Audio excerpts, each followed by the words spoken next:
Good morning mga katuka, welcome back. For today's video, papaliguan at lilinisan natin ang kulungan ng ating mga alagang biik. Update nga pala, 56 days old na sila ngayon. So unti-unti ko na silang binibigyan ng pakaibang pagkain.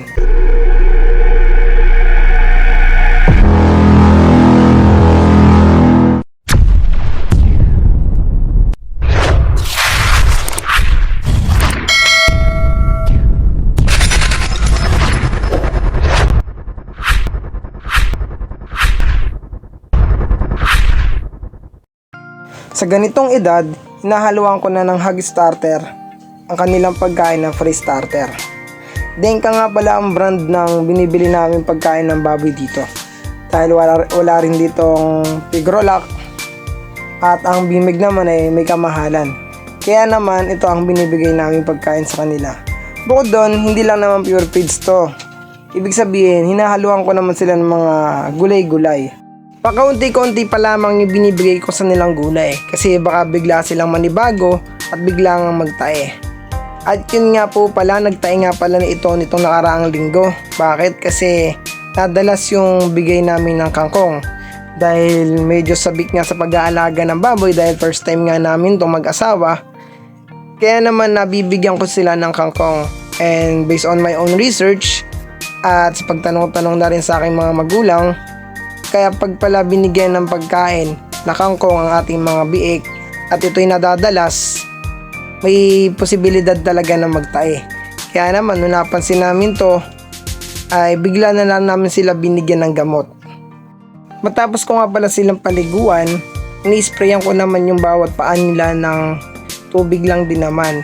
Kasi ang problema yung mga dumi na kanilang nahihigan ay dumidikit na sa kanilang binti, medyo mahirap nang tanggalin at kaililikot pa. Kaya naman mas naisip ko gamitan na lamang sila ng power spray. Ito naman yung portable lamang kaya hindi ganun kasakit. Talagang hindi mo naman din talaga mararamdaman na masakit. Hindi naman din ganun kalakas yung pressure nito. So pagkatapos ko nga sila linisan at paliguan, linisan din ang kulungan, ay binigyan ko na sila ng pagkain.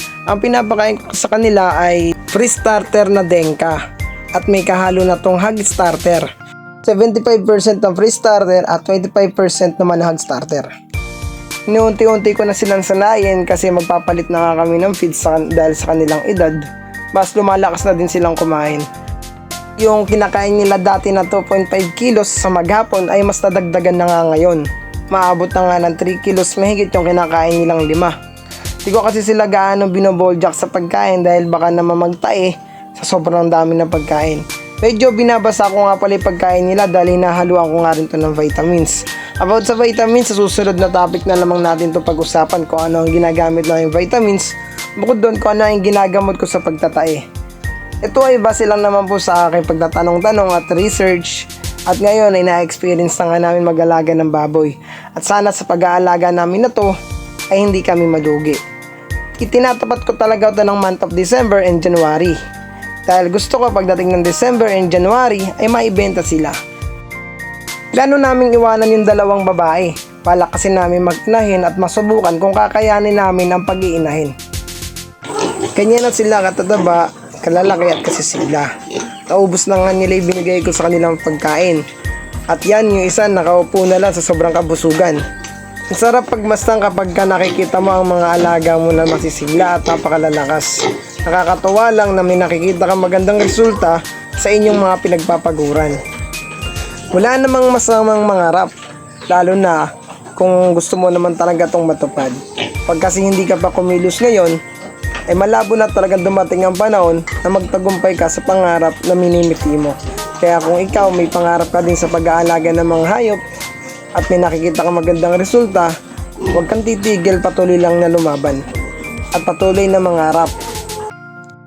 At dumating na nga pala kahapon yung in-order namin. So ang in-order po kasi namin ay lambat, or ito yung tinatawag na mosquito net.